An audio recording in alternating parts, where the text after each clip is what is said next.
पहला क्वेश्चन आपके सामने है और आप देंगे जवाब, है ना। ऐसा नहीं कि बिल्कुल आसान क्वेश्चंस नहीं डाले गए, ना ही ऐसा है कि बस आपको डराने के लिए मुश्किल क्वेश्चंस डाल दिए गए हैं। जो लेवल है, जिस तरह का जो क्वेश्चंस डालना एप्ट है, उसी तरह के क्वेश्चंस, चाहे वो नए हों, पुराने हों, अदर एग्जाम्स में आए हों, है ना, लेकिन काम के सिलेबस से क्वेश्चंस, ऐसे नहीं है कुछ भी आ जाएगा। तो पढ़ करके एक बार जवाब दीजिए और अपने दोस्तों को भी बता दीजिए सीरियस तैयारी जो है अब शुरू हो गई है, ठीक है ना। 9 बजे हम लोग मिला करेंगे, बट अभी मैं 9 पे आ नहीं पा रही हूँ, बाकी क्लासेस के चक्कर में लेट हो जाती है क्लास। तो कोशिश रहेगी मंडे या ट्यूसडे जब से भी हम शुरू करेंगे तो आपकी क्लास 9 बजे ही हो, रात को 9 बजे, सुबह नहीं, ठीक है। 68% लोग ए ऑप्शन जवाब में दे रहे हैं। क्वेश्चन क्या है, aspects of development of a child and characteristics are given as, यानी बच्चे के विकास के पहलू या प्रकार, एस्पेक्ट्स को हम टाइप कह सकते हैं, एरियाज ऑफ डेवलपमेंट कह सकते हैं, डोमेन्स ऑफ डेवलपमेंट कह सकते हैं। एक चीज को कितने नामों से पूछा जा सकता है, ये मैं आपको अच्छे से डिस्कस करूंगी आपके साथ, ठीक है ना। और स्टैंडर्डाइज्ड क्वेश्चंस रहेंगे, ऐसा नहीं है कि कुछ भी उठा करके आपको दे दिया, ठीक है ना।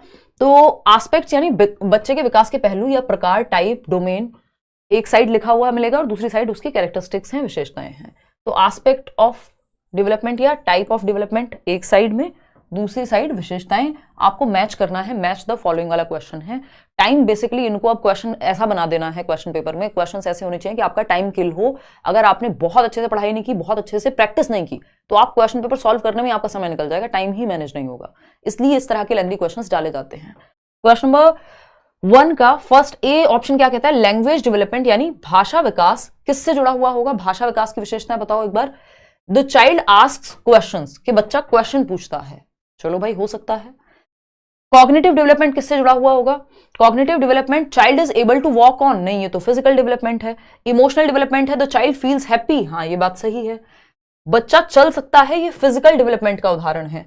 तो मतलब हम कह सकते हैं डी का सेकंड होगा। डी का सेकंड कहां है, डी का सेकंड 3 ऑप्शन में है। डी का देखो ये पढ़ने की अप्रोच होती है जो आपकी डेवलप होगी। डी का थर्ड है, तो ये ऑप्शन तो हमने हटा दिया, बाकी तीनों में डी का सेकंड है। कई बार ऐसा होता है कि अगर क्वेश्चन आसान हो तो डी का सेकंड किसी एक ही ऑप्शन में होगा, आपको पूरा क्वेश्चन पढ़ने की जरूरत भी नहीं है ना। तो डी का सेकंड तो कई जगह पे है। फिर हम देखते हैं सी का थर्ड। सी का थर्ड कहां है भाई, डी का सेकंड यहां पे भी था, यहां पे भी था। सी का थर्ड यहां पे भी है, यहां पे भी है, यहां पे सी का फर्स्ट है, तो इसको हम हटा देंगे, ठीक है। अभी हम एकदम चालाकी वाले एस्पेक्ट में पढ़ रहे हैं, यानी एकदम थोड़ा सा स्मार्टली क्वेश्चन को सॉल्व करने की कोशिश कर रहे हैं। जो एकदम ट्रेडिशनल तरीका है उस पर अभी वापस आएंगे। तो अब सिर्फ 2 ऑप्शन बचते हैं जिनमें से कोई एक सही उत्तर होगा, ठीक है। अब यहां पे हम देख रहे हैं कि कॉग्निटिव डेवलपमेंट के बारे में, the child takes part in discussion. अब हमें पता है कि जो लैंग्वेज डेवलपमेंट है, जो भाषा का विकास है, वो हमारे दिमाग के विकास से जुड़ा हुआ है, यानी कॉग्निशन के डेवलपमेंट से ही जुड़ा हुआ है। जब हम कॉग्निशन डिस्कस करते हैं, ये तो बैच की क्लास हुई, जब हम कॉग्निशन डिस्कस करते हैं, कॉग्निटिव डेवलपमेंट, तो हम डिस्कस करते हैं लेफ्ट ब्रेन होता है, राइट हेमिस्फीयर होता है। लेफ्ट ब्रेन में लॉजिक है, लैंग्वेज है, यानी ब्रेन के डेवलपमेंट से भाषा का विकास भी है, ठीक है ना। तो कॉग्निटिव डेवलपमेंट और लैंग्वेज डेवलपमेंट में यहां थोड़ा सा कंफ्यूजन है, क्वेश्चन ने पूछा ही उस तरह से है। तो अगर मैं देखूं यहां, आपको देखना है किसमें दिमाग पे जोर ज्यादा पड़ेगा, वो कॉग्निटिव डेवलपमेंट की तरफ लेकर के जाएगा क्वेश्चन हमें। अब यहां पे आपको पता है इमोशनल डेवलपमेंट, हाँ बच्चा कैसा महसूस करता है, ये उसके इमोशनल डेवलपमेंट यानी भावनात्मक विकास से जुड़ा हुआ है। अगर हम बात करें फिजिकल डेवलपमेंट, बच्चा चलना सीखता है, ये उसके शारीरिक विकास से जुड़ा हुआ है। इनमें तो कोई कंफ्यूजन नहीं है। सी और डी को तो हम यहां हटा सकते हैं क्योंकि कोई कंफ्यूजन नहीं है। अब ए और बी बचता है, सिर्फ ए और बी की माने अगर, तो कॉग्निटिव डेवलपमेंट आपको देखना है, the child takes part in discussion, बच्चा चर्चा में भाग लेता है, तो चर्चा भी बिना दिमाग के तो होती नहीं है। दूसरा है लैंग्वेज डेवलपमेंट के सामने लिखा हुआ है, चाइल्ड आस्क्स क्वेश्चंस, बच्चा प्रश्न पूछता है। अब हमें एक बात समझ में आनी चाहिए कि दिमाग का ज्यादा यूज प्रश्न पूछने में होगा, चर्चा में भी होगा, बट चर्चा में लिंग्विस्टिक इंटेलिजेंस या लैंग्वेज का डेवलपमेंट ज्यादा चाहिए। बच्चा डिस्कशन में पार्ट तभी ले पाएगा जब उसका भाषा विकास ठीक हो, या वो भाषा का प्रयोग ज्यादा है डिस्कशन में। क्वेश्चन आप खराब भाषा में भी पूछ सकते हैं, ठीक से अगर बच्चा नहीं भी बता पा रहा, सही उसकी भाषा नहीं भी है, तब भी वो क्या करेगा, क्वेश्चन पूछेगा। क्वेश्चन पूछने के लिए थिंकिंग स्किल लगती है, और थिंकिंग किससे जुड़ी हुई है, कॉग्निशन से। तो कॉग्निटिव डेवलपमेंट में जाएगा ये, द चाइल्ड आस्क्स क्वेश्चंस। नहीं तो ये आसान था क्वेश्चन, लैंग्वेज डेवलपमेंट से जोड़ दिया हमने। डिस्कशन में पार्ट लेना एक लैंग्वेज डेवलपमेंट का पार्ट ज्यादा है, चर्चा जो है वो भाषा विकास के तहत ज्यादा आती है। हो सकते हैं कुछ बच्चे तो पार्ट ही ना लें अगर लैंग्वेज डेवलपमेंट उस तरह से नहीं हुआ, लेकिन क्वेश्चन पूछना मतलब बच्चे ने कुछ सोचा है, कुछ रीजन किया है, कुछ थिंक किया है, चिंतन किया है, तर्क किया है। तो एक ही ऑप्शन सही बचता है, जो आप लोग दे भी रहे हैं 58% लोग। नहीं तो ए और बी में बहुत लोग कंफ्यूज हैं। ए का फर्स्ट ए का फर्स्ट नहीं हो सकता, लैंग्वेज डेवलपमेंट का फर्स्ट, नहीं नहीं नहीं नहीं, गलत गलत गलत गलत जवाब दे रहे हैं आप लोग, बस आपको लगा कि यहीं फंस जाते हैं, नहीं। ए का 4, ए का 4 क्या है, चर्चा में पार्ट लेना, ठीक है। बी का फर्स्ट, कॉग्निटिव डेवलपमेंट, बच्चा क्वेश्चन पूछता है, क्वेश्चन पूछने के लिए थिंकिंग लगी होगी 100%, तो आंसर जो है वो सी सही होगा यहां। थर्ड के साथ हम जाएंगे, बहुत क्लोज है ये, लेकिन थर्ड के साथ हम यहां पे जाएंगे।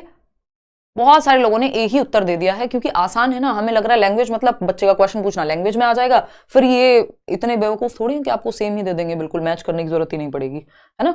Cognitive development, child takes part in discussion. चलिए खैर आगे बढ़ते हैं। थर्ड ऑप्शन बी का फर्स्ट, कॉग्निटिव डेवलपमेंट, हाँ ठीक तो है, और लैंग्वेज का ए का 4, हाँ परफेक्ट, तो थर्ड ऑप्शन सही है, कोई दिक्कत नहीं है। आगे बढ़ेंगे क्वेश्चन नंबर 2। क्वेश्चन नंबर 2 देखिएगा और जवाब दीजिएगा। Cognitive powers of a child, भाई आपको पता है ना विकास के प्रकार PCSE, physical, cognitive, socio emotional, यानी शारीरिक, संज्ञानात्मक, दिमाग का विकास, मेंटल डेवलपमेंट कहते हैं जिसको, सोशल और इमोशनल एक साथ आ जाते हैं। तो सेकंड ऑप्शन क्या, सेकंड क्वेश्चन क्या कहता है, फटाफट से देखिएगा। Cognitive powers of a child like imagination power, यानी कल्पना करना, इंटेलिजेंस यानी बुद्धि, एबिलिटी टू टेक डिसीजंस, निर्णय लेना, are related to child's physical development, क्या शरीर से निर्णय लेगा बच्चा, या फिर बुद्धि या कल्पना करना, डिसीजन मेकिंग, ये सब आपको बताए हुए हैं, ये किसका पार्ट है। ऑलराउंड डेवलपमेंट पे क्यों चले जाते हो, हैं कौन से नशे हैं ये दिमाग का काम है यहाँ पे, तो दिमाग का काम मेंटल डेवलपमेंट या कॉग्निटिव डेवलपमेंट से होगा, और साफ साफ लिखा हुआ है कॉग्निटिव पावर्स, यानी संज्ञानात्मक क्षमताएं लग रही हैं जिसमें, जिसको मेंटल डेवलपमेंट भी कह देते हैं, कॉग्निटिव डेवलपमेंट को मानसिक विकास या संज्ञानात्मक विकास या बौद्धिक विकास, इंटेलेक्चुअल डेवलपमेंट भी कह सकते, दी है तो इसको आप इंटेलेक्चुअल भी कह दो, आप इसको मेंटल कह दो, आप इसको कॉग्निटिव कह दो, ठीक है ना। दिमाग के सारे काम इसी विकास के प्रकार से होंगे, वो है संज्ञानात्मक विकास, ठीक है इतनी बात। आगे बढ़ते हैं क्वेश्चन नंबर 3 देखिएगा एक बार, क्वेश्चंस अच्छे हैं, आराम से प्रैक्टिस करो, देखो कितना स्कोर कर पा रहे हो। असर्शन यानी कथन और इसका कारण, apart from academic learning it is important to focus on the socio emotional needs of the students in an educational setup, यानी शैक्षणिक शिक्षा के अलावा, यानी सिर्फ एकेडमिक्स जो सब्जेक्ट्स आप पढ़ा रहे हो स्कूल में, उसके अलावा यह भी महत्वपूर्ण है कि बच्चे के सामाजिक सांवेगिक पक्ष पे, यानी कि वो ग्रुप में खेल रहा है कि नहीं, उसके इमोशंस को, उसको ठीक महसूस कैसा हो रहा है क्लासरूम में, उसको अपनापन फील हो रहा है कि नहीं, वो दोस्ती कर पा रहा है कि नहीं, आपसे एज अ टीचर अपनी बात कह पा रहा है कि नहीं, इन सब का भी ध्यान रखना है। सिर्फ बच्चे को रट्टू तोता नहीं बनाना है, सिर्फ सब्जेक्ट्स नहीं पढ़ाने हैं उसे, ये बात एकदम सही है, ट्रू है। सेफ एनवायरमेंट, कॉन्ड्यूसिव एनवायरमेंट देना, जिसको हम समृद्ध वातावरण कहते हैं या परिवेश कहते हैं, जहां बच्चा फल फूल सके, ठीक है ना। रीजन क्या है इसका, emotions play a significant role in cognition, जो अनुभूति है, अनुभूति नहीं कहेंगे, कॉग्निशन को संज्ञान कहेंगे, कि संज्ञान में भावनाएं महत्वपूर्ण भूमिका निभाती हैं, यानी जो आपका दिमाग का विकास है या जो आपका पढ़ना लिखना एकेडमिक्स जो कि कॉग्निशन का पार्ट है, जिसमें दिमाग का यूज आप कर रहे हैं, उसमें इमोशंस भी महत्वपूर्ण है, क्योंकि विकास के चारों प्रकार जो है आपस में जुड़े हुए हैं, एक दूसरे को प्रभावित करते हैं, कॉग्निशन एंड इमोशन एक दूसरे को प्रभावित करते हैं, हर बार क्वेश्चन आता है और आता रहेगा। तो both A and R R true and R is the correct explanation of A. A सही है कि हमें सिर्फ एकेडमिक्स पे नहीं, सोशियो इमोशनल नीड्स पे भी ध्यान देना है, उसका रीजन है कि इमोशंस और कॉग्निशन अलग नहीं है, जुड़े हुए हैं, तो दोनों सही हो गए। क्वेश्चन नंबर 4 देखिएगा, which of the following traits are determined solely by heredity, यानी निम्नलिखित में से कौन सा लक्षण पूरी तरह से आनुवंशिकता द्वारा निर्धारित होता है। बहुत अच्छा क्वेश्चन है ये। अच्छा क्वेश्चन किसकी वजह से बना, इसकी वजह से, नहीं तो ये आसान क्वेश्चन था, पूछा जा चुका है, बहुत साल पहले आता था, वन लाइनर की फॉर्मेट में आ जाता था, वन लाइन में पूछ लेते थे और आपको यहाँ इन 4 में से कुछ चूज करना होता था। अब आपको चूज यहां से करना है, ना कि यहां से, है ना। तो थोड़ा सा कॉम्प्लेक्स, कई बार ऑप्शंस मुश्किल बनाते हैं क्वेश्चन को, क्वेश्चन अपने आप में मुश्किल नहीं होता, ठीक है ना। तो निम्नलिखित में से कौन सा लक्षण पूरी तरह से आनुवंशिकता द्वारा निर्धारित होता है। डेली क्लास टाइम भाई 9 बजे का कर देंगे, सैटरडे संडे रखेंगे ऑफ, अगर मैं कभी होती हूँ तो ले भी लूंगी सैटरडे संडे को। अभी 9:30 हो रही है, कभी 9:45 हो रही है, कभी 9:15 हो रही है, अभी टाइम फिक्स नहीं हो पा रहा है। मंडे या ट्यूसडे से आपका टाइम फिक्स कर देंगे रात को 9 बजे का, जो पहले हुआ करता था फिक्स, ठीक है ना। फर्स्ट ऑप्शन कह रहे हैं ए, पूछा है निम्नलिखित में से कौन सा लक्षण पूरी तरह से आनुवंशिकता, जेनेटिक्स आपकी हेरिडिटी के द्वारा पूरी तरह से क्या निर्धारित है। Colour of your eyes, intelligence, moral development या सोशल डेवलपमेंट। देखो मॉरल और सोशल तो समाज यानी एनवायरमेंट से प्रभावित होते हैं ज्यादा, ये बात हम जानते हैं, लेकिन हमें ये पता है कि कलर ऑफ योर आईज, आपकी आंखों का रंग आपकी हेरिडिटी, आपके माता या पिता या उन दोनों के पूर्वजों से यानी आपके फोर फादर से ही आया है। तो जो जेनेटिक्स से गुण हम पास डाउन करते हैं अपनी नेक्स्ट जनरेशन में, उनको हम हेरिडेटरी गुण कहते हैं, जो सोली डिटरमाइन कौन से होते हैं, आपकी आंखों का रंग, आपकी त्वचा का रंग, आपके हेयर टाइप, आपका बॉडी स्ट्रक्चर, ये सब हेरिडिटी निर्धारित करती है। इंटेलिजेंस भी बहुत हद तक या आईक्यू भी बहुत हद तक हेरिडिटी ही निर्धारित करती है, लेकिन हम ये नहीं कह सकते यहां पे कि इंटेलिजेंस को पूरी तरह से सिर्फ हेरिडिटी ही निर्धारित करती है। कुछ लोग हैं जो ये मानते हैं आईक्यू पूरी तरह से या इंटेलिजेंस जो है बहुत हद तक आपके दिमाग, आपका जो दिमाग है, आपके दिमाग का जो स्तर है कि आप एवरेज हैं, गिफ्टेड हैं, आपका दिमाग किस लेवल पे चलता है, वो आपके पेरेंट्स से आता है, लेकिन पूरी तरह नहीं, कंप्लीटली नहीं, सोलली नहीं। फिर एजुकेशन का कोई रोल नहीं रह जाता, फिर आपकी मेहनत का कोई रोल नहीं रह जाता, फिर एनवायरमेंट का कोई रोल नहीं रह जाता, अगर सिर्फ और सिर्फ हेरिडिटी ही निर्धारित करती इंटेलिजेंस को। फिर ये ऐसा ही हो जाता जैसे आपकी आंखों का रंग, आपको कोई एफर्ट थोड़ी करना है आंखों का रंग बनाए रखने के लिए, लेकिन बुद्धि को विकसित करने के लिए आपको मेहनत करनी पड़ती है। तो इसमें एनवायरमेंट का भी रोल है, इसलिए इंटेलिजेंस को इसमें काउंट नहीं करेंगे। इंटेलिजेंस प्रभावित होती है, लेकिन सोलली लिख दिया ना, अगर ये सोलली नहीं लिखते तो हम दोनों को साथ ले लेते, ठीक है ना।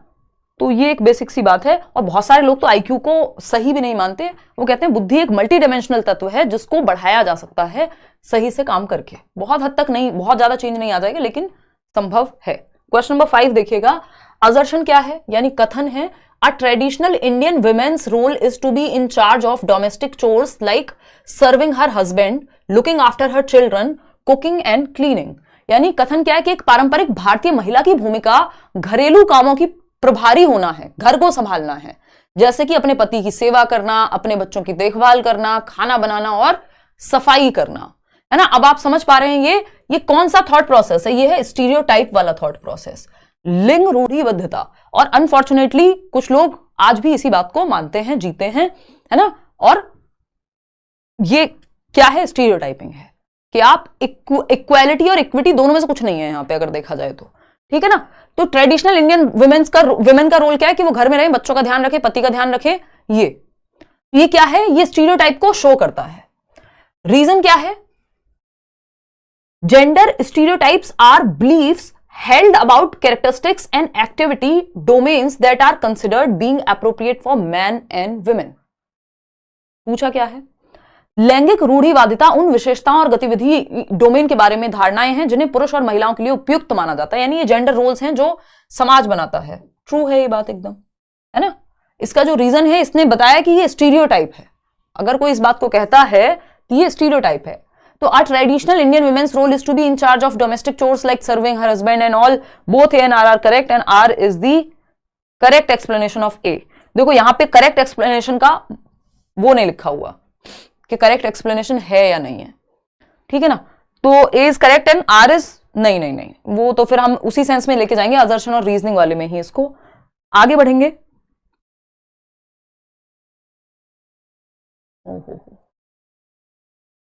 क्योंकि ये क्वेश्चन पूछा किस सेंस में, उस हिसाब से जाएंगे हम। असर्शन और रीजनिंग के कॉन्टेक्स्ट में नहीं पूछा होता तो हम कह देते ये गलत है। क्वेश्चन नंबर 6 देखना एक बार। क्वेश्चन नंबर 6 क्या है, विच of the following is not a characteristic of inclusive education. 5 number का टॉपिक है, समावेशी शिक्षा की विशेषता नहीं है।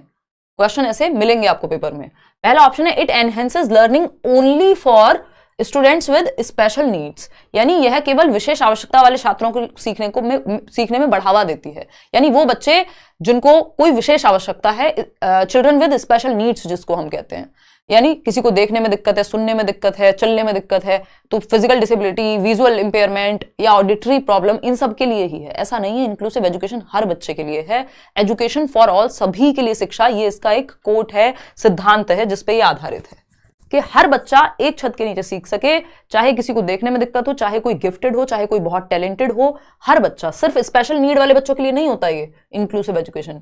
ये बात सही है। क्यों सही है, क्योंकि ये गलत है और पूछा ही गलत था, इसलिए जो गलत है वही सही है। ठीक, फिर भी बाकी ऑप्शंस पढ़ लेते हैं।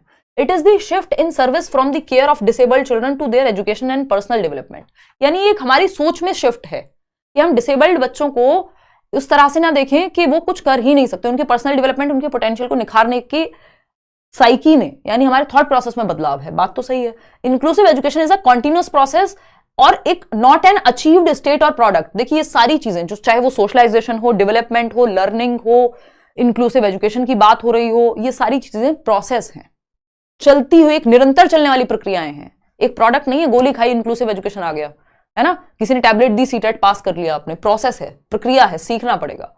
तो ये बात भी सही है। It seeks to maximise the potential of all students, सभी बच्चों के अंदर जो छिपी क्षमताएं हैं उनको बाहर निकालने की बात करता है इंक्लूसिव एजुकेशन, ना कि सिर्फ स्पेशल बच्चों की, और यही गलत है जो कि पहला ऑप्शन है, बाकी सारे सही हैं। क्वेश्चन नंबर 7 देखिएगा, क्या कहता है, अगेन इंक्लूसिव एजुकेशन, भाई 5 नंबर का टॉपिक है, क्वेश्चंस भी तो उसी वेटेज आपको उसी हिसाब से मिलेंगे, जो टॉपिक की जितनी वेटेज है उसी हिसाब से पूरे सेट में क्वेश्चंस डाले हुए हैं, मेहनत लगती है लेसन प्लानिंग में, उसी हिसाब से आपके सामने फिर आती है, ऐसा नहीं है कि कुछ भी रैंडम डाल दिया जो आपके पेपर में जिस चीज की जितनी वैल्यू नहीं है, मान लो कोई क्वेश्चन 1 नंबर में आता है और उसको 7 क्वेश्चन 5 क्वेश्चन एक सेशन में मैंने वही करा दिए जो जिसकी वेटेज ही पेपर में 1 नंबर की है, या तो फिर मैं पूरा टॉपिक अलग से वो कराऊंगी। देखिएगा एक बार क्वेश्चन नंबर 7 क्या कहता है। क्वेश्चन नंबर 7 कहता है विच of the following is true about inclusive education, यानी समावेशी शिक्षा के बारे में कौन सा कथन सत्य है। समावेशी मतलब जो सबको साथ लेके चले। चेंजिंग द एग्जिस्टिंग एनवायरमेंट, यानी जो एनवायरमेंट है, मौजूदा माहौल है, उसमें बदलाव, कि हम अपने थॉट प्रोसेस को अडेप्ट करें, टीचर्स भी और स्टूडेंट्स भी, वो बच्चे भी जिनको कोई दिक्कत नहीं है चलने फिरने में, और कोई बच्चा है जो बैसाखी से स्कूल आता है तो वो, या लोकोमोटर डिसेबिलिटी है उसको, तो उसका मजाक ना उड़ाएं। तो ये एग्जिस्टिंग एनवायरमेंट में चेंज है, थॉट प्रोसेस में चेंज है, बिल्डिंग में चेंज है, कि जहां सीढ़ियां हैं वहां रैंप बनवा दिया ताकि व्हीलचेयर वाला बच्चा भी जा पाए और नॉर्मल बच्चा भी, जिसको हम कह रहे हैं कि जिसको चलने में दिक्कत नहीं है। तो एनवायरमेंट, एग्जिस्टिंग एनवायरमेंट में चेंज, बिल्कुल सही बात है। Differentiated teaching methods being used, इस बार भी पूछा गया, ये डिफरेंशिएटेड इंस्ट्रक्शन तो आप दिमाग में बिठा लीजिए। विभेदी अनुदेशन क्या है, वेरिड लेवल पे पढ़ाना बच्चों को, डिफिकल्टी लेवल, आप क्लास में अगर कोई जल्दी सीखता है तो उस लेवल का भी उस तरह से भी पढ़ाते हैं, उस तरह के एग्जाम्पल भी देते हैं। कोई धीमे से सीखता है, स्लो लर्नर है, उसको भी पढ़ाना है आपको। एक बैकवर्ड बच्चा है जो पीछे रह जाता है किसी भी रीजन से, उसको भी सिखाना है। कोई टैलेंटेड बच्चा है, उसको भी सिखाना है। गिफ्टेड बच्चा है जो जल्दी बोर हो जाएगा अगर आसान क्वेश्चन कराते रहेंगे, उसको भी सिखाना है। तो आपको अलग अलग लेवल पे पढ़ाना आना चाहिए, उसी को डिफरेंशिएटेड टीचिंग कहते हैं, कि आप सिर्फ एक ही मेथड का इस्तेमाल नहीं करते, सबको एक डंडे से नहीं हाँकते हैं। तो दोनों बातें सही है, both A and first and second, fourth option is the right answer. आगे बढ़ेंगे, क्वेश्चन नंबर 8 देखिएगा, असर्शन और रीजनिंग। देखिएगा, जवाब दीजिए, फटाफट से सॉल्व कर दीजिए, मुझे पता है आप लोग कर देंगे इसको सॉल्व। देखना एक बार क्वेश्चन नंबर 8 क्या कहता है, फटाफट से पढ़ो और जवाब दो। असर्शन और रीजनिंग वाला क्वेश्चन है, जल्दी से जवाब दो।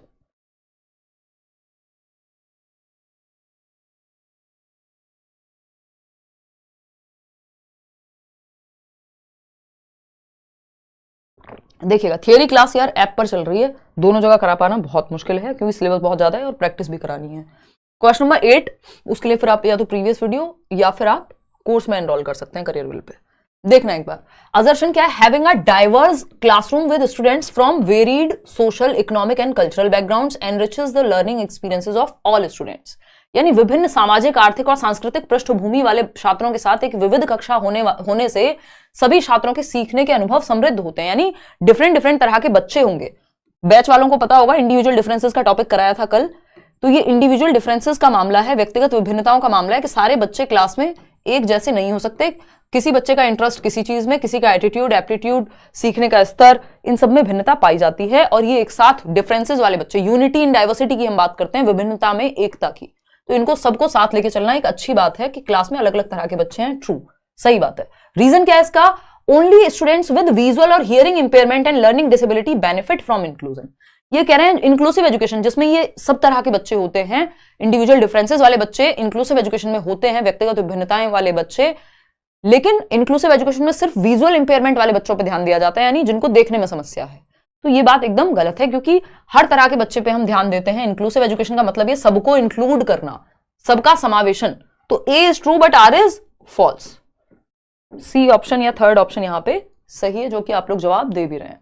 क्वेश्चन नंबर 9 देखिएगा, ये एक छोटा सा आसान सा क्वेश्चन, एक ट्राई बॉल जैसा। ये वाला क्वेश्चन आपको इजी लगना चाहिए। क्या पूछा है फटाफट से देखिएगा। A teacher can foster creativity, यानी एक शिक्षक बच्चों में रचनात्मकता को बढ़ावा दे सकता है। रचनात्मकता क्या होती है, कुछ नया करना, कुछ नोवल करना, कुछ डिफरेंट करना, कुछ हटके करना, जिसमें बच्चा अलग अलग दिशाओं में सोचे। डाइवर्जेंट थिंकिंग से जुड़ी हुई है, अपसारी चिंतन से बोला हुआ है आपको, डीसी साथ जाता है ना कि सीसी। सीसी बोले तो कन्वर्जेंट थिंकिंग क्रिएटिविटी के साथ नहीं जाती, बट डाइवर्जेंट थिंकिंग सी यानी क्रिएटिविटी के साथ जाती है। ऐसे शॉर्ट फंडे बहुत सारे आपको याद करा दिए जाएंगे, पेपर तक दिमाग में बैठ ही जाएंगे, ठीक है ना। तो डेवलपिंग कॉन्फिडेंस इन देम, यदि हम बच्चों में कॉन्फिडेंस विकसित करेंगे, यार कुछ नया सोचो, कुछ कोई भी प्रॉब्लम है कुछ नए तरीके से करके दिखाओ, ये काम डिफरेंट तरीके से करके दिखाओ। Giving them opportunity to express, बच्चों को अपनी बात कहने का अवसर देंगे कि मैम इस काम को ऐसे भी तो कर सकते हैं, तो आप सुन रहे हैं, बेशक हो सकता है वो आइडिया काम करना हो। फर्स्ट और सेकेंड दोनों ही बातें सही हैं, तो इसलिए थर्ड ऑप्शन हो जाएगा बोथ ऑफ दीज, यानी उपयुक्त तो दोनों, ठीक है ना। क्लियर है बात। आगे बढ़ेंगे, क्वेश्चन नंबर 10 देखिएगा। ये क्या कहता है भाई, क्वेश्चन नंबर 10 फटाफट से जवाब देंगे। ये कहता है a specific type of learning disability, इस क्वेश्चन में आप फंस सकते हैं, ध्यान से जवाब दीजिएगा। A specific type of learning disability in which there is difficulty attaching meaning to sound groups that form words, sentences and stories is known as, एक विशिष्ट प्रकार की सीखने की अक्षमता या लर्निंग डिसेबिलिटी जिसको हम अधिगम अक्षमता कहते हैं। लर्निंग डिसेबिलिटी में क्या आ जाती है, ये जो लर्निंग डिसेबिलिटी टर्म है इसको दिया था सैमुअल किर्क ने 1960s में, और इसमें कुछ स्पेसिफिक लर्निंग डिसेबिलिटीज हैं जैसे डिसलेक्सिया, डिसकैल्कुलिया, डिसग्राफिया, है ना, डिस्टोपिया, और भी बहुत सारे हैं, डिस्प्रैक्सिया, ये सारे क्या हैं, लर्निंग डिसेबिलिटीज हैं, ठीक है। अब इसमें आप लोग गड़बड़ करते हुए नजर मुझे आ रहे हैं, गलत जवाब आपने दे दिया है। देखिए, एक विशिष्ट प्रकार की सीखने की अक्षमता जिसमें शब्दों, वाक्यों और कहानियों को बनाने वाले ध्वनि समूहों से अर्थ जोड़ने में कठिनाई, आप ये मिस कर गए, यहां आपने रट्टे लगा लिए कि साउंड के साथ वर्ड जोड़ने में दिक्कत हो रही है या लेटर जोड़ के पढ़ने में दिक्कत हो रही है, तो ये तो डिसलेक्सिया होगी, बस पढ़ने की बात हो रही है, जबकि यहां अर्थ को समझने में भी दिक्कत है। यहां पे लिखा हुआ है difficulty in attaching meaning to sound, सिर्फ लेटर को साउंड के साथ जोड़ने में दिक्कत नहीं है, मीनिंग को भी जोड़ने में दिक्कत है ना, चाहे वो वर्ड्स का हो, सेंटेंसेस का हो या स्टोरीज का हो, ठीक।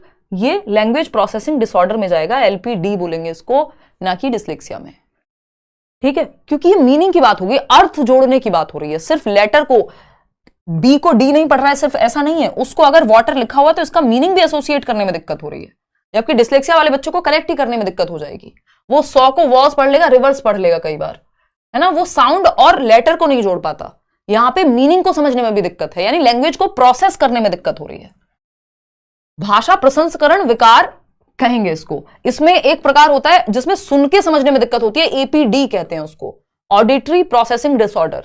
ये क्या है, लैंग्वेज प्रोसेसिंग डिसऑर्डर। तो इसमें भाषा को समझने से लेके, सुनने से लेके सारी दिक्कतें आ जाएंगी, ठीक है ना, तो ये इसके अंदर ही आ जाएगा। डिसलेक्सिया तो एक छोटी सी चीज हो गई इसके सामने, मतलब यहां पे एक टर्म हो गया। क्वेश्चन नंबर 11 देखिएगा और जवाब दीजिएगा फटाफट से। पोल आपके सामने है और क्वेश्चन भी आपके सामने है। ये रे सुल्तान वाली बात है, फटाफट से जवाब दे दो। हुर्रे मेरा सही था, तिवारी कह रहे हैं, ठीक है जी। बीएड के एग्जाम भी आ गए हैं और अब सीटेट भी आ गया, समझ नहीं आ रहा क्या करें। एग्जाम दे लो बीएड के, साथ में बस क्लास अटेंड करते रहो, अगर शाम की 1 घंटे की क्लास में अटेंड कर पा रहे हो, है ना, या वीकेंड्स पे पढ़ाई कर लो, ठीक, दोनों ही चीजें करनी है, कोई बात नहीं। बीएड के एग्जाम कब खत्म होंगे, फटाफट से जवाब दो। सेकंड ऑप्शन कह रहे हैं कई लोग, देखते हैं। Which of the following strategies are effective for successful implementation inclusion of students with learning disabilities, अधिगम अक्षमताओं वाले बच्चों को कैसे हम शामिल करें, क्लासरूम में समावेशित कैसे करें, कौन सी टेक्निक प्रभावशाली है। अब लर्निंग डिसेबिलिटीज में कई तरह की डिसेबिलिटीज हो सकती हैं बच्चों को, पढ़ने, लिखने, सुनने से लेकर के कई तरह की।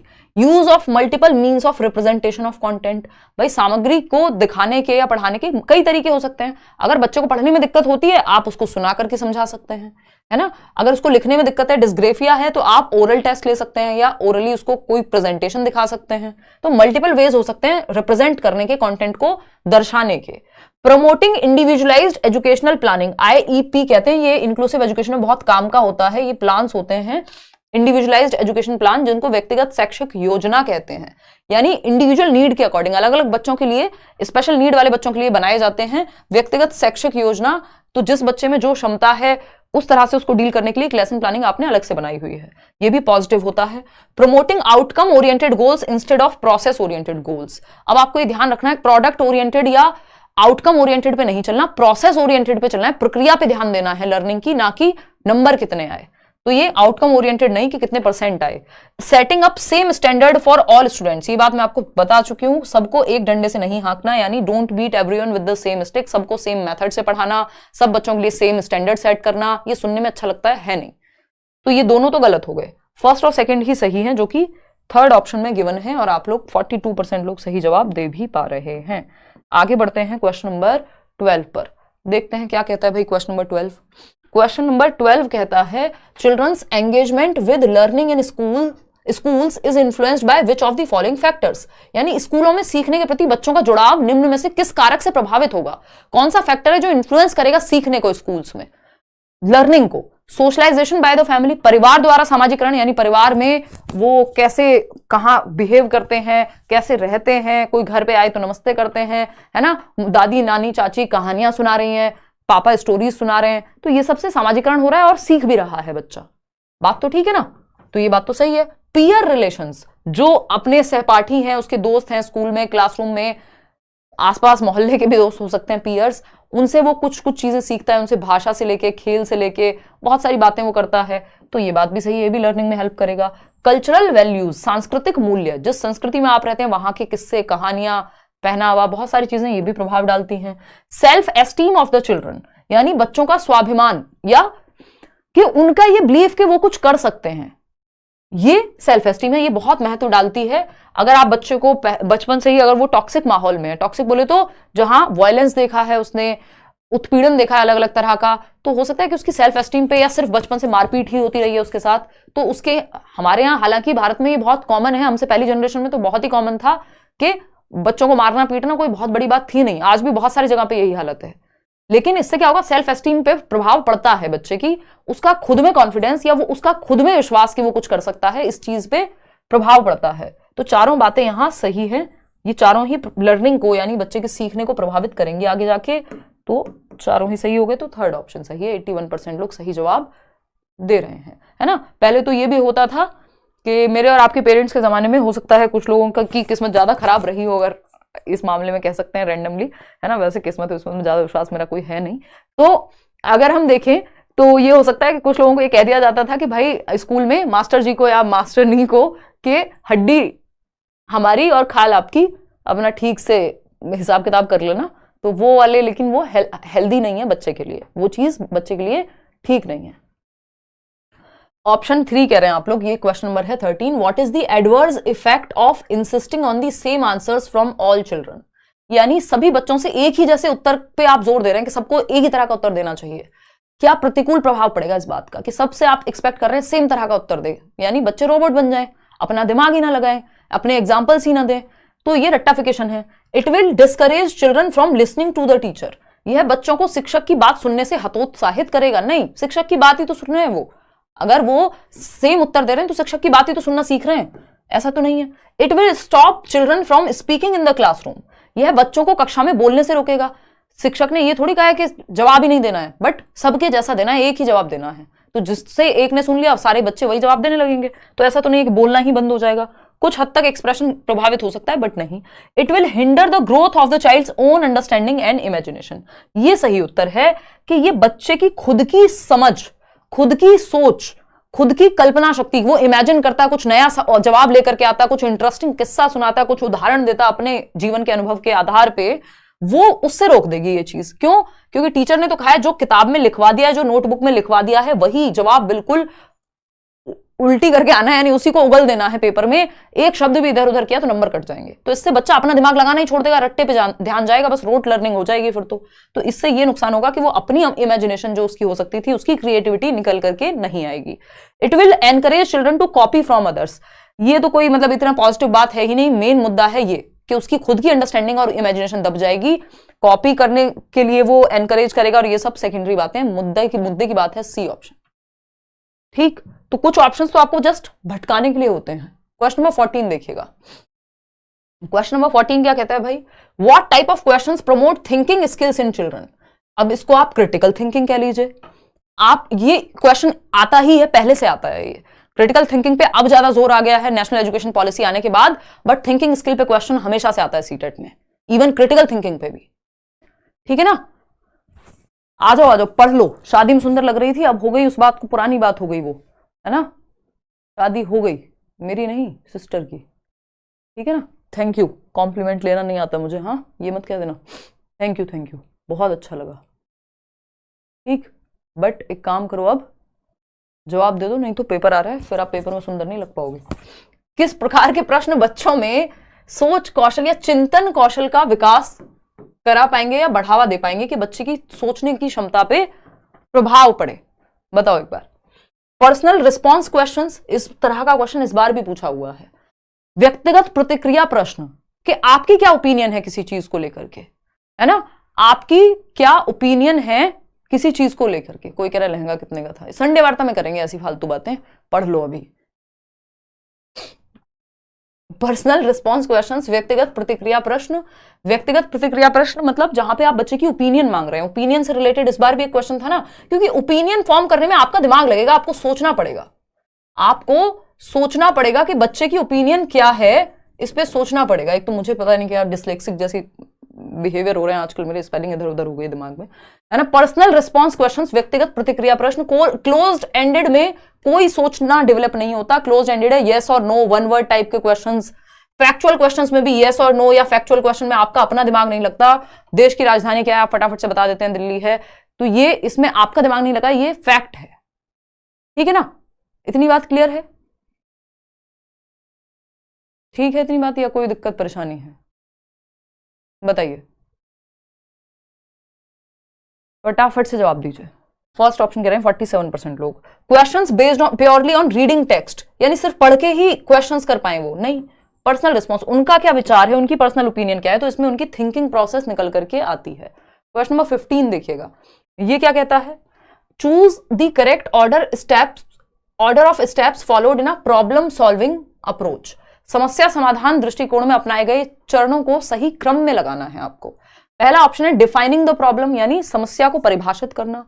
अगर इसमें अवेयरनेस ऑफ द प्रॉब्लम होता तो वो नंबर 1 हो जाता, क्योंकि पहले आप समस्या के प्रति जागरूक भी हैं या नहीं, कि आपका टाइम मैनेज नहीं हो पाता है स्कूल पेपर में, इस बात को लेके आप अवेयर भी हैं कि नहीं, पहले तो वो स्टेप हो जाता, लेकिन वो यहां दिया नहीं हुआ, क्योंकि इसके कई सारे स्टेप्स हैं, कोई फिक्स स्टेप नहीं है, अलग अलग लोगों ने अलग अलग प्रॉब्लम सॉल्विंग के यानी समस्या समाधान के स्टेप्स या चरण दिए हैं। यहां पे हमें अवेयरनेस ऑफ द प्रॉब्लम नहीं नजर आ रहा, हमें आ रहा है डिफाइनिंग द प्रॉब्लम, तो हम इसको फर्स्ट बना देंगे, ऑप्शन के हिसाब से चलते हैं हम। तो आप डिफाइन करेंगे कि पेपर में आपका 2.5 घंटे का पेपर है, यानी 150 मिनट मिलती है सीटेट में, 150 मिनट में 150 क्वेश्चन क्यों नहीं हो पाए, कहां समस्या थी, तो आप बताएंगे ईवीएस के छूट गए थे, इंग्लिश के पैसेज में ज्यादा टाइम लग गया था, गलत लैंग्वेज भर दी थी, तो आप डिफाइन कर रहे हैं प्रॉब्लम को और डिटेल में बता रहे हैं। ये पहला स्टेप हो गया, भाई प्रॉब्लम को पहले समझेंगे तब तो प्रॉब्लम सॉल्व करेंगे। फिर आता है फॉर्मुलेशन ऑफ हाइपोथेसिस, यानी आप हाइपोथेसिस को फॉर्मुलेट कर रहे हैं, एक परिकल्पना का निर्माण कर रहे हैं कि ये प्रोबेबल रीजंस रहे होंगे। जैसे कोई कह रहा है 3 बार से पास नहीं हो पा रहा हूं, तो आप प्रोबेबल रीजन लगाइए कि आपने पढ़ाई कम की, आपने सही जगह से ठीक से पढ़ा के नहीं पढ़ा, आपने प्रैक्टिस कम की थी, या फिर आपने ओएमआर शीट कभी लगा के ही नहीं देखी। ये प्रोबेबल रीजंस हो सकते हैं आपके फेलियर के या पेपर टाइम पे ना हो पाने के। ये बात सही है कि प्रैक्टिस की कमी है, तब भी आप स्लो रह जाएंगे, पेपर का टाइम निकल जाएगा। अगर आपने कभी ओएमआर प्रैक्टिस ही नहीं की, प्रीवियस ईयर देखे ही नहीं, आपको आइडिया ही नहीं है, आप सोच रहे हैं 1 लाइनर आएंगे, पेपर में पूरी कहानी आ रही है क्वेश्चंस की, तो आपको परिकल्पना क्या होती है, आपके थोड़ा सा लॉजिक के बेस पे आप हाइपोथेसाइज करते हैं, इमेजिन करते हैं कि ये रीजंस हो सकते हैं फेलियर के, तो ये सेकंड स्टेप हो गया। ठीक है, टेस्टिंग द हाइपोथेसिस, अब ये जो परिकल्पना आपने की है इसको टेस्ट भी तो करोगे कि क्या ये सही है या नहीं है, तो डिफरेंट तरीके लगाओगे, ये भी बात हो गई। Analysis, interpretation and evaluation of evidence, साक्ष्य का विश्लेषण, व्याख्या और मूल्यांकन, जो साक्ष्य आया है उसका विश्लेषण, और फिर जाकर क्या फॉर्मुलेटिंग कंक्लूजन। देखो टेस्ट करने के बाद हाइपोथेसिस, आप कंक्लूजन पे चले जाते हैं, और कंक्लूजन निकालने के बाद फर्स्ट ऑप्शन 57% लोग कह रहे हैं, यहां पे फर्स्ट ऑप्शन है आपका, देख लेते हैं भाई, रुक जाओ। फर्स्ट ऑप्शन है ABCDE, यानी जैसे ही लगे हुए हैं वैसे ही लगा दो, ये कह रहे हैं आप लोग। देखो बी और ये A B formulation of hypothesis, C क्या है टेस्टिंग द हाइपोथेसिस, फिर सीधा ई पे चले गए, यानी analysis, formulation of conclusion, analysis और interpretation and evolution of evidence. A के साथ ही चले जाएंगे, इसमें कोई दिक्कत नहीं है कि आपने एनालाइज किया और फिर आपने फॉर्मुलेट कर दिया जो भी आपकी हाइपोथेसिस थी, जो भी रीजंस थे उनको, और फिर आप एक कंक्लूजन पे आ गए कि हाँ इसी वजह से हम फेल हो रहे थे, या फाइनल कंक्लूड कर पाए। क्वेश्चन नंबर 16 देखना, which of the following is और are guidelines to enhance questioning skills among children in the classroom, कि बच्चों में प्रश्न पूछने के कौशल को बढ़ावा मिले, कि बच्चा प्रश्न पूछे और अच्छे तरीके से प्रश्न पूछे जिससे उसके डाउट्स क्लियर हो या अंडरस्टैंडिंग क्लियर हो। पहला ऑप्शन है stop the discussion with the right answer, सही उत्तर के साथ चर्चा को समाप्त कर दो। बच्चे बता रहे हैं मैम मैं बताऊं, आपने कहा नहीं ये है इसका उत्तर, बात खत्म। अब आपने सही उत्तर पहले से ही दे दिया तो बच्चा कहां से क्वेश्चन पूछना सीखेगा या कहां से उसके आंसर तक पहुंचेगा। क्वेश्चनिंग स्किल में तो आप प्रोब करते जाते हैं, प्रोबिंग क्वेश्चंस होते हैं। प्रोबिंग बोले तो और गहराई में, एक क्वेश्चन से दूसरा क्वेश्चन, दूसरे से तीसरा क्वेश्चन, अलग अलग बच्चे अलग अलग जवाब दे रहे हैं, ऐसा नहीं सीधा आंसर मार दिया दे करके कि लो भैया ये है सही आंसर, फिर तो बच्चा सोचेगा ही नहीं, तो ये तो गलत है। एनकरेजिंग डाइवर्जेंट थिंकिंग, अलग अलग दिशाओं में सोचना, इसको हमेशा डाइवर्जेंट थिंकिंग इतना पॉजिटिव है कि इससे ज्यादा पॉजिटिव या जो आजकल सोशल मीडिया की भाषा में कहते हैं ग्रीन फ्लैग जवाब हो ही नहीं सकता। डाइवर्जेंट थिंकिंग हमेशा पॉजिटिव रहता है। 99.99% केसेस में डाइवर्जेंट थिंकिंग की कहानी वो नहीं है कि किसी कॉन्टेक्स्ट में लिखा होगा तो गलत हो जाएगा, बहुत रेयर ही डिस्करेज लिखा हो तब गलत हो सकता है, अदरवाइज डाइवर्जेंट थिंकिंग पॉजिटिव है। अलग अलग दिशाओं में सोचना। मॉडल गुड क्वेश्चनिंग स्किल्स, आप बच्चे को अच्छी क्वेश्चनिंग स्किल्स का उदाहरण पेश कीजिए, ठीक है ना। तो बिल्कुल सही बात है कि आप बच्चे से एक क्वेश्चन से दूसरा क्वेश्चन कैसे पूछते हैं, फिर अगर किसी ने जवाब दिया तो उस पर क्वेश्चन कैसे पूछते हैं, ये है आदर्श प्रश्न पूछने का तरीके को बढ़ावा दे रहे हैं आप। रिस्पॉन्ड इन एन एनकरेजिंग वे, उत्साहजनक तरीके से जवाब दें कि आप भी एक्साइटेड हैं जवाब देने के लिए। तो ये सेकंड, थर्ड, फोर्थ तीनों सही हैं, बट इस तरह का तो कोई ऑप्शन ही नहीं बन रहा। क्या गलत पूछा था, सही पूछा था इन्होंने। Is are guidelines to enhance questioning skills. First, second, third and fourth. Stop the discussion with the right answer, नहीं फर्स्ट तो कभी नहीं होगा। फर्स्ट तो जहां जहां है वहां से हटा दो, सेकंड, थर्ड, फोर्थ मिल गया। Third option is the right answer. 75% लोग सही उत्तर दे रहे हैं। आगे बढ़ते हैं क्वेश्चन नंबर 17 पर। ये क्या कहता है भाई, देख लेते हैं इसको। विच of the following is an example of child centred pedagogy, यानी बाल केंद्रित शिक्षा शास्त्र का उदाहरण कौन सा है। बाल केंद्रित मतलब जहां बच्चा सेंटर में है, इसको लर्नर सेंटर्ड भी कह सकता है या प्रोग्रेसिव एजुकेशन, प्रगतिशील शिक्षा के नाम से भी क्वेश्चन आ सकता है। बात बराबर ही है कि बच्चे को सेंटर में रखना है। जॉन डुई को याद कर लीजिए। Children reiterate the stories of peers and teachers in the classroom, बच्चे कक्षा में साथियों और शिक्षकों की कहानी दोहराते हैं जो टीचर्स ने या स्टूडेंट्स ने सुनाई है। चलो ठीक है। Children share and integrate school knowledge with their experiences with in and outside of school, बच्चे स्कूल के अंदर और बाहर अपने अनुभवों के साथ स्कूली ज्ञान को जोड़ते हैं और साझा करते हैं, यानी रियल लाइफ से कनेक्ट कर रहे हैं। ये इससे बेहतर है ऑप्शन, क्योंकि हमें सबसे बेहतर ऑप्शन चाहिए, है ना। Children work together and in groups to learn any subject, इसमें भी बच्चा एक्टिव है लेकिन इसके जितना नहीं है जिसमें वो खुद से अपने किताबी ज्ञान और बाहर के जीवन से जोड़ करके साथ में एक नए ज्ञान का निर्माण कर रहा है। Children share their experiences with peers and teachers in the classroom, जो बच्चे हैं वो साथियों और शिक्षकों के साथ जो है अपने अनुभव शेयर कर रहे हैं, ये भी अच्छा है। लेकिन सबसे ज्यादा जो बच्चा एक्टिव होगा या उसका नॉलेज का निर्माण होगा वो होगा ये जो रियल लाइफ से जोड़ने को लेकर के आपका एनसीएफ भी जिसको कहता है। तो हमें बेस्ट ऑप्शन चूज करना है चारों में, वो है बी ऑप्शन। क्वेश्चन नंबर 18 देखिएगा एक बार, ये क्या कहता है भाई। क्वेश्चन नंबर 18 क्या कहता है, ये कहता है expectations associated with being male और female are referred to as dash and these are learned dash. पुरुष या महिला होने से जुड़ी अपेक्षाएं, कि तुम पुरुष हो तो ये कपड़े पहनोगे, ऐसे चलोगे, ये काम करोगे, महिला हो तो ये करोगी, ऐसे करोगे। तो ये जो पुरुष या महिला होने से जुड़ी अपेक्षाओं को डैश कहा जाता है और इन्हें सीखा जाता है डैश के माध्यम से। पुरुष और महिला होने के साथ अपेक्षा जो जुड़ी हुई है, क्या है ये, सोशल कॉन्टेक्स्ट है। Gender is a social construct, समाज ने बना दिया है ना। तो जेंडर रोल कहते हैं इनको, ठीक, ये बात तो सही है। ये क्या है, जेंडर रोल है। और क्या है, आर रेफर्ड टू एज, इनको स्टीरियोटाइप भी कहा जा सकता है, बिल्कुल सही है। कॉन्स्टेंसी हटा देते हैं। Gender bias mainly during early childhood, नहीं ऐसा नहीं है, ये सेकंड वाला ऑप्शन गड़बड़ हो जा रहा है। बाकी के फर्स्ट तो ये भी चल जाएंगे, इसको जेंडर बायस स्टीरियोटाइप में भी डाल सकते हो, इवन स्टीरियोटाइप में तो डाल ही सकते हो, लेकिन इनको जेंडर रोल्स तो कहते ही कहते हैं। ये बात सबसे आसान है समझना। अब जेंडर रोल्स में स्टीरियोटाइपिंग अगर हो जाएगी, यानी कि बिल्कुल ठप्पा लगा दे कि ये काम यही करेगा, तो वो स्टीरियोटाइप में चला जाएगा। जेंडर रोल्स कहते हैं दीज आर लर्न्ड, कहां जेंडर रोल्स कहां सीखे जाते हैं, through out childhood and into adulthood. बचपन से ही, अरे तुम लड़की हो धीरे बोलो, है ना, ये करो, उल्टे जवाब मत दो, ये क्या है, जेंडर रोल्स में टाइपिंग की जा रही है आपकी। जेंडर रोल टाइपिंग कह देते हैं फिर उसको, और फिर वो अंतर क्रिएट करती जाती है तो स्टीरियोटाइप क्रिएट कर देगी। तो सेकंड ऑप्शन ही यहां सही है, क्योंकि ये बचपन से लेकर अडल्टहुड तक जा रहे हैं। ऐसा नहीं कि इनके सेकंड ऑप्शन सही नहीं थे, नहीं तो ये यहाँ पे स्टीरियोटाइप भी चल जाता, ऐसा नहीं कि नहीं चलता। क्वेश्चन नंबर 19, ये दोनों ही ऑप्शन सही हो जाते, लेकिन सेकंड पार्ट सही नहीं है। उन्होंने कह दिया सिर्फ चाइल्डहुड तक। चाइल्डहुड तक कहाँ है? Which of the following views about intelligence supports the respectful consideration of diversity among learners? यानी बच्चों में विविधता होगी, इस बात को लेकर के एक सम्मानजनक विचार कौन सा है, ये आपको बताना है। यानी बुद्धि के बारे में, यानी इंटेलिजेंस को विविधता के रूप में देखा जा सकता है शिक्षार्थियों के बीच, इसका समर्थन कौन करता है कि इंटेलिजेंस में भी विविधता पाई जा सकती है? पहला ऑप्शन है intelligence is not influenced by genetic factors, कि बुद्धि आनुवंशिक कारकों से प्रभावित नहीं होती, जबकि ज्यादा प्रभावित होती है आनुवंशिक कारकों से। ऐसा नहीं है कि नहीं होती, ये कहना गलत होगा। Intelligence is not influenced by environmental factors, ऐसा भी नहीं है, अभी हमने थोड़ी देर पहले बात की थी कि एनवायरमेंट से भी प्रभाव पड़ेगा। भाई आंखों का रंग तो ऐसा ही रहेगा, आप चाहे स्कूल जाओ मत जाओ, मुंह धो मत धो, आंखों का रंग जैसा है वैसा ही रहेगा ना। लेकिन इंटेलिजेंस ऐसा थोड़ी है, इंटेलिजेंस पे अगर आप काम नहीं करोगे, एज के साथ सीखोगे नहीं, माहौल नहीं दोगे, तो वो विकसित नहीं हो पाएगी ठीक से। तो ये बात गलत हो जाएगी कि एनवायरमेंट का प्रभाव नहीं पड़ता। IQ test are the only measure of intelligence, ये एकदम नेगेटिव बात है। जो डाइवर्सिटी की अगर हम बात करें तो intelligence is multi dimensional and can change over time, बुद्धि बहुआयामी है और समय के साथ बदल सकती है। यही मल्टी डायमेंशनल के कॉन्सेप्ट पे हार्वर्ड गार्डनर ने बात की, आपके सिलेबस में सीटेट के बिल्कुल लिखा हुआ है मल्टी डायमेंशनल इंटेलिजेंस, बहुआयामी बुद्धि।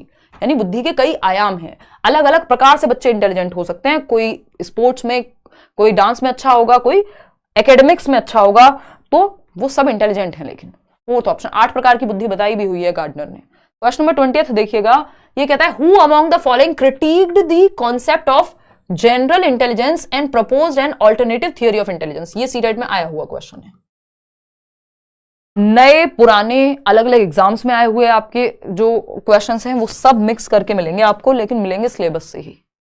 आप किसी के लिए भी देख लो, कोई कह रहा है कि मैम चंडीगढ़ JBD के लिए देख सकते हैं, किसी भी पेपर के लिए आप देख सकते हो, क्योंकि पेडागोजिकल जो क्वेश्चंस, जहां भी पेडागोजी आ रही है, चाहे वो DEET+B हो, KVS हो, ये टॉपिक्स तो आपको पता होने ही चाहिए। है पर्टिकुलरली सीटेट को लेकर के 30 क्वेश्चंस का सेट, लेकिन ये टॉपिक्स जहां जहां कॉमन है वो सारे लोग देख सकते हैं। पेडागोजी में ये टॉपिक कॉमन ही रहते हैं, इसीलिए सीटेट को बेस कहा जाता है कि आप पहली सीढ़ी है, बेस बना लीजिए, आगे तक हेल्प मिलती है इन टॉपिक्स की। क्योंकि जेंडर है, सोशलाइजेशन है, इंटेलिजेंस है, ऐसे कितने टॉपिक हैं, डेवलपमेंट है, जो हर एक एग्जाम में देखने को मिलेगा आपको। तो सामान्य बुद्धि की जो अवधारणा है कि बुद्धि एक ही एक जनरल तत्व होती है, सामान्य तत्व होती है, या तो होगा या तो नहीं होगा, इसको क्रिटिसाइज किसने किया और वैकल्पिक सिद्धांत किसने प्रस्तुत किया? तो चार्ल्स स्पीयरमैन ने तो जनरल और स्पेसिफिक पे बात की हुई है, जनरल इंटेलिजेंस पे बात इन्होंने ही की बल्कि। तो ये हार्वर्ड गार्डनर ही बचते हैं यहाँ, जिन्होंने 8 प्रकार की बुद्धि दी है और एक जनरल इंटेलिजेंस को क्रिटिसाइज किया है, या IQ को भी क्रिटिसाइज किया है इन्होंने। क्वेश्चन नंबर 21 देखिएगा, 21वां सवाल, ये क्या कहता है? ये क्वेश्चन भी पता नहीं कितनी बार कितने तरीके से सीटेट में रिपीट होता है। अब जो क्वेश्चंस होते ही रिपीट हैं, उनको अगर हम नहीं करेंगे तो वो भी नुकसान है कि हम सिर्फ नए क्वेश्चन करते चले जाएं, या सिर्फ ऐसे क्वेश्चन करते चले जाएं जो आज से पहले नहीं पूछे, जिनकी संभावना कम है, और जो प्रीवियस ईयर है उनको हम बिल्कुल रिवाइज ना करें। इसलिए एक सही बैलेंस में प्रीवियस ईयर क्वेश्चंस भी 2, 4, 6 होने चाहिए एक सेट में, ठीक है ना। तो कैरल ग्लिगन के अनुसार लॉरेंस कोलबर्ग को जो क्रिटिसाइज किया उन्होंने, Lawrence Kohlberg's theory has been critiqued by Carol Gilligan for, Carol Gilligan द्वारा लॉरेंस कोलबर्ग के सिद्धांत की आलोचना की गई है। ये हर बार आता है क्वेश्चन, अब लगभग पिछले कई सालों से तो लगातार आता है। Not applying quantitative methods of analysis, के इन्होंने विश्लेषण के तरीके नहीं अपनाए। एक दो ही बातें हैं, एक है इन्होंने फेमिनिस्टिक पर्सपेक्टिव को ध्यान में नहीं रखा, यानी फीमेल्स की मॉरलिटी केयर बेस्ड होती है, इस बात पे ध्यान नहीं दिया, मुख्य रूप से यही है। जेंडर बायस थ्योरी है, ये कहा है, ये 2 बातें हैं। Ignoring gender differences in moral reasoning, यानी नैतिक तर्क में जो लिंग भेद है कि महिलाएं अलग तरह से तर्क करती हैं क्योंकि उनकी जो मॉरलिटी है वो केयर बेस्ड ज्यादा होती है। या इन्होंने एक भी सैंपल नहीं लिया जो फीमेल का हो, सारे मेल्स के सैंपल के आधार पर थियरी बना दी। जब ये थियरी बना रहे थे तो सारे मेल स्टूडेंट या मेल सैंपल्स को ही इन्होंने लिया, तो ये बात सही है। स्टेज थियरी पे, कलेक्टिंग डेटा, इन सब पे नहीं किया, सिंपल जेंडर वाली बात पे और फेमिनिस्टिक पर्सपेक्टिव को ध्यान में नहीं रखा, जेंडर बायस थियरी एक ही बात है। क्वेश्चन नंबर 22 देखिए, ये क्या कहता है? Preparing any project in science और mathematics may give pleasure to the pupil as a result of which he she is motivated to undertake similar activities on his और her own. This given statement describes which of the following types of motivation. अच्छा question है। Motivation पे भी इस बार 2 सवाल आए दोनों ही set में, चाहे वो पेपर 1 हो पेपर 2 हो, दोनों के लिए हम ये 30 क्वेश्चन कर रहे हैं। ये गलतफहमी मत रखिएगा कि ये सिर्फ पेपर 1 है या पेपर 2 है, सिलेबस सेम है, लेवल भी उसी तरह का रखा जाएगा। विज्ञान व गणित में कोई भी परियोजना या प्रोजेक्ट किया एक बच्चे ने तैयार और विद्यार्थी को खुशी मिली जब उसने वो प्रोजेक्ट बनाया तो उसको बड़ा मजा आया, जिसके परिणाम स्वरूप वह स्वयं इसी तरह की गतिविधियां करने के लिए प्रेरित होता है। इस प्रोजेक्ट को करने के बाद उसको बड़ा मजा आया और वो अब खुद से भी इस तरह की एक्टिविटीज करने लगा है या करने लगी है।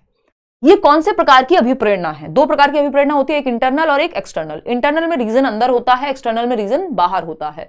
बच्चे के किसी भी काम, इस प्रोजेक्ट को करने के बाद उसको जरूरत तो नहीं थी कि वो इस तरह की एक्टिविटी फिर से करे, लेकिन उसको मजा आया, यानी जॉय के लिए वो कर रहा है। रीजन अंदर है, रीजन अंदर है, ये इंट्रिंसिक मोटिवेशन है, एक्सट्रिंसिक नहीं है। वो प्रोजेक्ट करने के बाद उसको लगा कि मुझे ये चीज अच्छी लग रही है, नंबर के लिए नहीं, प्रोजेक्ट तो हो सकता है खत्म हो गया, वो फिर भी वो काम कर रहा है। तो इसका मतलब थर्ड ऑप्शन है, इसमें आप लोग बोथ की तरफ भागे हुए हैं, लेकिन बोथ नहीं होगा इसमें जवाब, है ना। क्यों नहीं होगा? क्योंकि एक्सटर्नल मोटिवेशन नहीं है इसका रीजन। देखो पढ़ो फिर से क्वेश्चन को। विज्ञान गणित में कोई भी एक प्रोजेक्ट किया, बच्चे ने परियोजना तैयार करने से विद्यार्थी को खुशी मिली, जॉय, नंबर की बात नहीं हुई है, जिसके परिणाम स्वरूप वह स्वयं इसी तरह की गतिविधियां करता है।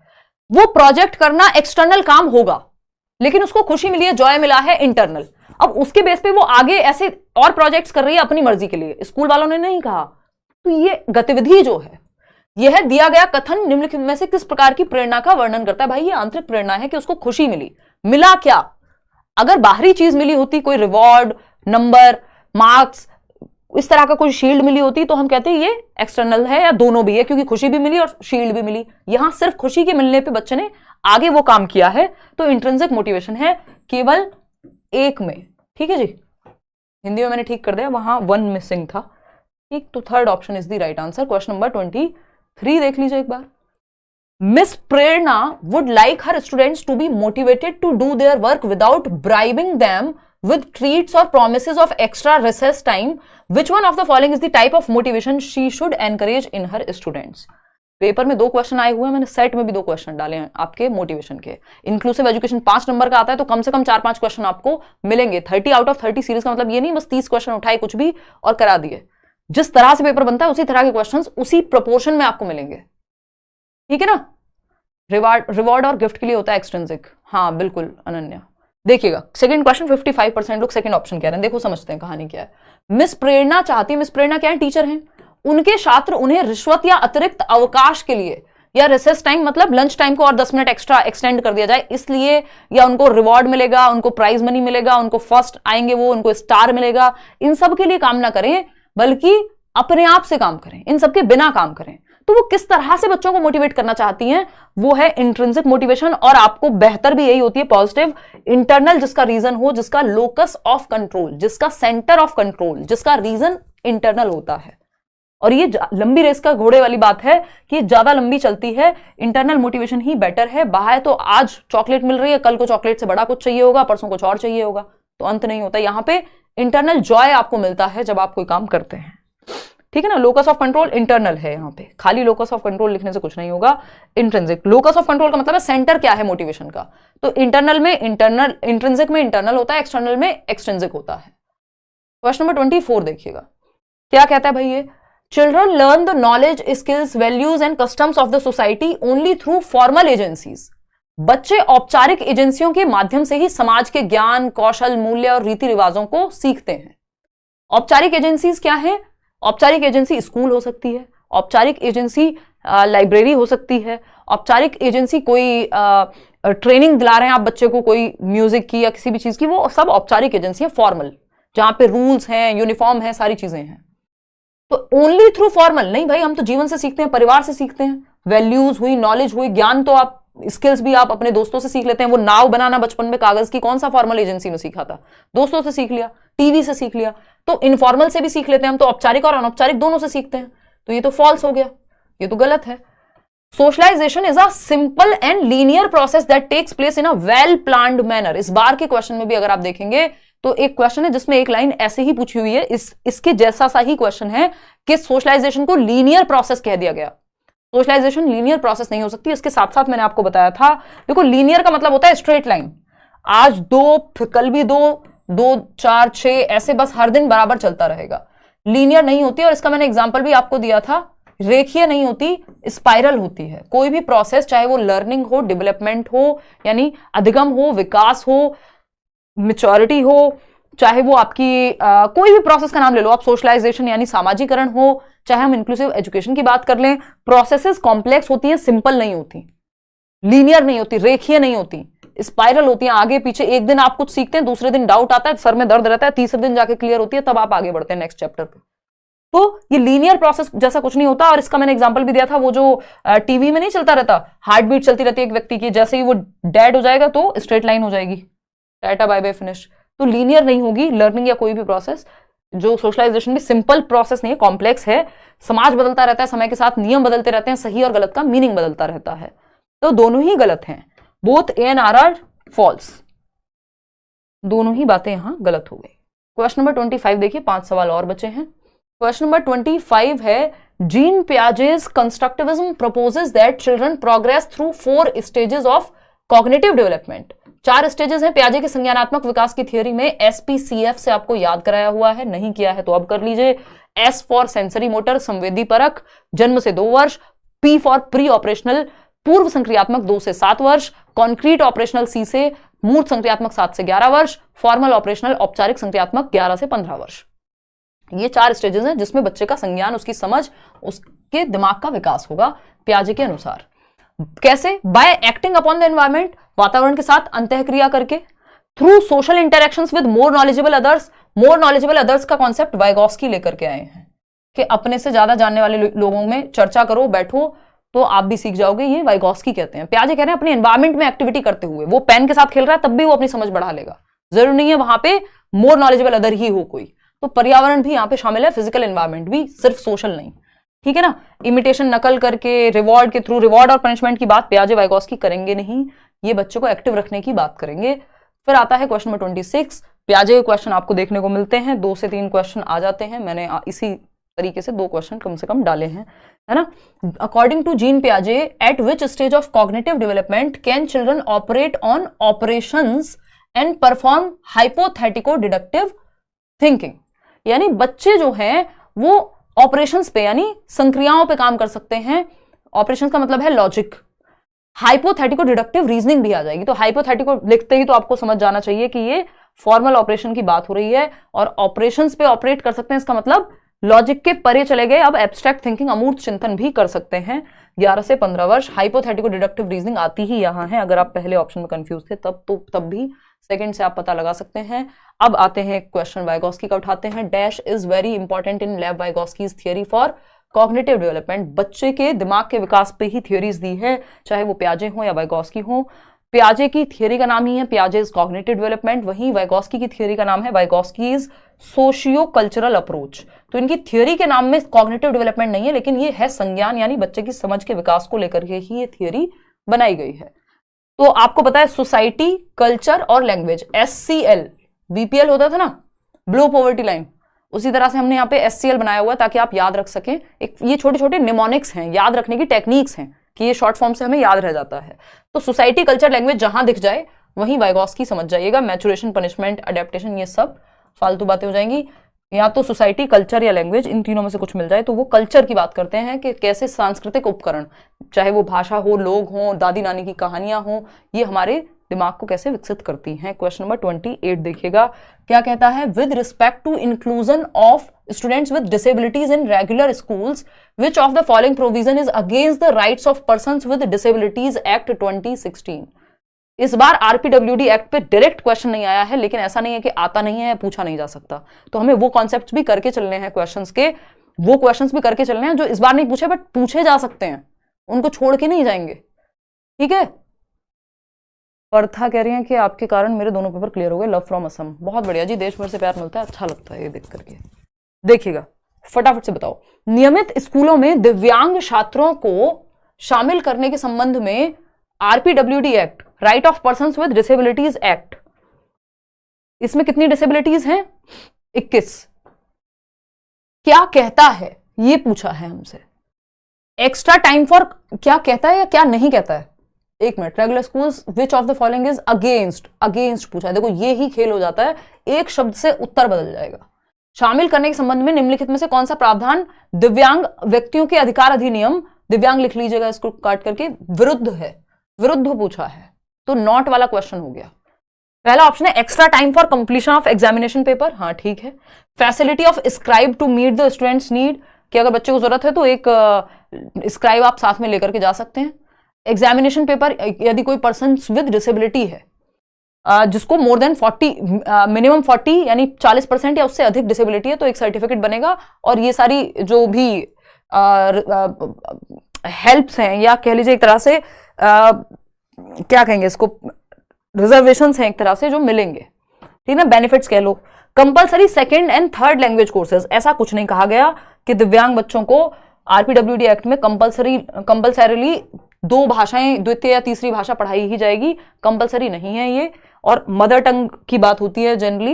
Reasonable accommodation as per individuals needs, बिल्कुल सही बात है, जैसी जरूरत हो बच्चे की या इंडिविजुअल की, उसके अनुसार आप सिस्टम में परिवर्तन कर लीजिए। तो ये बात एकदम सही है, थर्ड ऑप्शन सही है, क्योंकि वही गलत है, विरुद्ध पूछा था हमसे। इससे पहले जो एक्ट आया था, जो पर्सन्स विद डिसेबिलिटीज हैं, पीडब्ल्यूडी एक्ट आया था 1995 में, और उसमें थी सिर्फ 7 डिसेबिलिटीज, 7 दिव्यांगताएं थी। 2016 में ये आरपीडब्ल्यूडी बन गया पीडब्ल्यूडी से, क्योंकि right of persons with disabilities कहने लगे। इसमें हो गई 21 डिसेबिलिटीज बढ़ करके 14 डिसेबिलिटीज को ऐड किया गया, और भी डिसेबिलिटीज ऐड की जा सकती हैं, क्योंकि इसमें प्रावधान है नोटिफाई करके आप ऐड कर सकते हैं। कितना, एटलीस्ट 40% या मोर देन 40% डिसेबिलिटी होनी चाहिए, एक सर्टिफिकेट बनेगा। 4% के करीब कोटा है गवर्नमेंट जॉब्स में भी, और भी बहुत सारी चीजें यहाँ पे हैं। ठीक, आगे बढ़ते हैं क्वेश्चन नंबर 29 पे। इस पे मैंने अलग से वीडियो यूट्यूब पे बनाया हुआ है, क्वेश्चन वो देख सकते हैं। Teacher intends to facilitate the development of metacognition among her students, which of the following skills won't be helpful for this purpose. एक शिक्षक अपने छात्रों के बीच मेटाकॉग्निशन के विकास को, यानी परासंज्ञान के विकास को बेहतर करना चाहता है, सुविधाजनक बनाना चाहता है। निम्नलिखित में से कौन सा कौशल इस उद्देश्य के लिए सहायक नहीं होगा? मेटाकॉग्निशन, कॉग्निशन है दिमाग का यूज करना, थिंकिंग, रीजनिंग, प्रॉब्लम सॉल्विंग, और इसके भी परे चले जाना। मेटा का मतलब ये बियॉन्ड, वो मेटावर्स नहीं बना रहे थे ये फेसबुक वाले भाई साहब, है ना, वही मेटा है ये, बियॉन्ड।